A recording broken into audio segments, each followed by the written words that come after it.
राजनीतिक गलियारों में अब भूचाल मचा हुआ है। सभी पार्टियों के प्रत्याशी मैदान में आ चुके हैं। इसी कड़ी में समाजवादी पार्टी की प्रत्याशी डिंपल यादव ने एक बड़ा बयान दिया है। आइए आप भी देखिए। चुनावी भ्रमण में सपा प्रत्याशी डिंपल यादव नगर पहुंची थी, जहां भी पत्रकारों से रूबरू हुई और पत्रकारों द्वारा पूछे गए सवाल बनारस में मंदिर पर पुलिसकर्मियों को पुजारी की वेशभूषा में खड़ा करने पर डिंपल यादव ने कहा कि मैं समझती हूं कि जो संविधान दिया है बाबा जी डॉक्टर भीमराव अंबेडकर ने, जो कॉन्स्टिट्यूशन है, उसी के माध्यम से हम लोगों को देश चलाना है। और इस तरह की जो भाजपा हरकतें करती है, मैं समझती हूं कि कहीं ना कहीं लोग जागरूक हो जाएं। किस दिशा में ये देश को ले जाना चाह रहे हैं। भाजपा के प्रत्याशी घोषित होने के बाद जयवीर सिंह के प्रथम आगमन पर उमड़ी भीड़, जिस पर बोले जयवीर सिंह का यह हुजूम ही हमें जिताएगा। जिस पर बोली डिंपल यादव का कहना था कि मैं समझती हूँ मैनपुरी का जो क्षेत्र है, यहाँ के जो लोग हैं वे इस बात से वाकिफ हैं कि किस तरह का शोषण यहाँ के लोगों के साथ होता है, किस तरह का दुर्व्यवहार लोगों के साथ होता है, और वे इस बार तैयार हैं वोट डालने के लिए। इस बार चुनाव सांसद बनाने का नहीं है, एक मजबूत सरकार बनाने का है।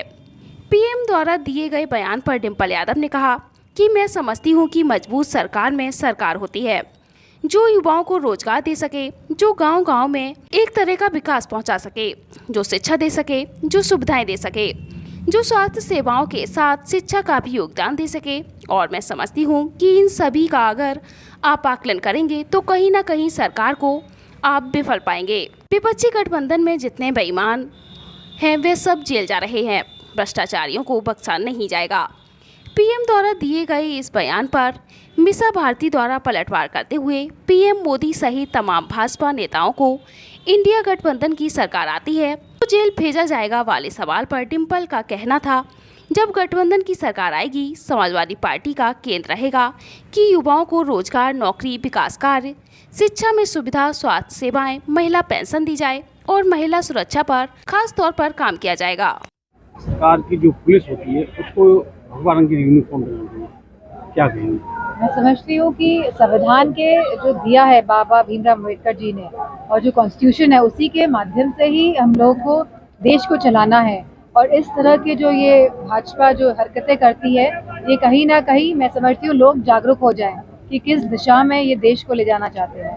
भारतीय जनता पार्टी के प्रत्याशी कह रहे हैं कि जो मेरे साथ हुजूम दिखा है, ये हुजूम ही मुझे जिताएगा।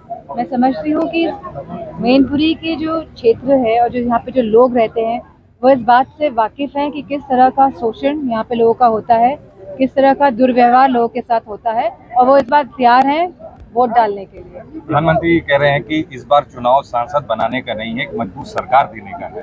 वो अपने आप को लगातार मजबूत सरकार के तौर पे पेश कर रहे हैं जनता के सामने। इसको आप किस तरह से देखते हैं? मैं समझती हूँ मजबूत सरकार तो वो सरकार होती है जो युवाओं को नौकरी दे सके, जो गांव-गांव में एक तरह का विकास पहुंचा सके, जो शिक्षा दे सके, जो सुविधाएं दे सके, जो स्वास्थ्य सेवाओं के साथ शिक्षा का भी प्रावधान दे सके, और अच्छी शिक्षा इसी के साथ जो महंगाई कम कर सके। और मैं समझती हूँ इन सभी का अगर आप आकलन करेंगे तो कहीं ना कहीं सरकार को विफल पाएंगे।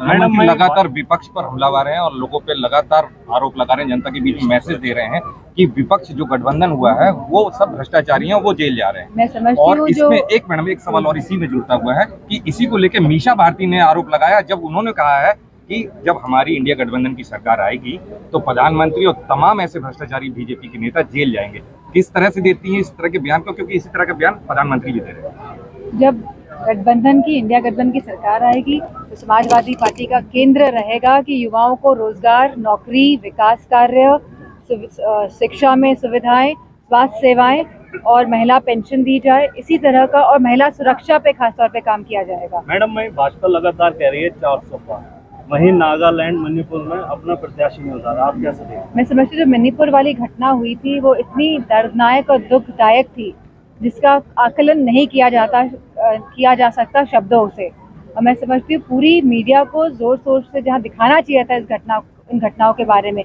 और कैसे दुर्व्यवहार हुआ है और किस तरह नाइंसाफी हुई है मणिपुर के लोगों के साथ, तो कहीं ना कहीं मीडिया भी अपनी भूमिका नहीं निभा पाया है। और भारतीय जनता पार्टी 15 तारीख को नामांकन की अपनी डेट कर दी, आपका नामांकन कब? अब पता चल जाएगा। ठीक है।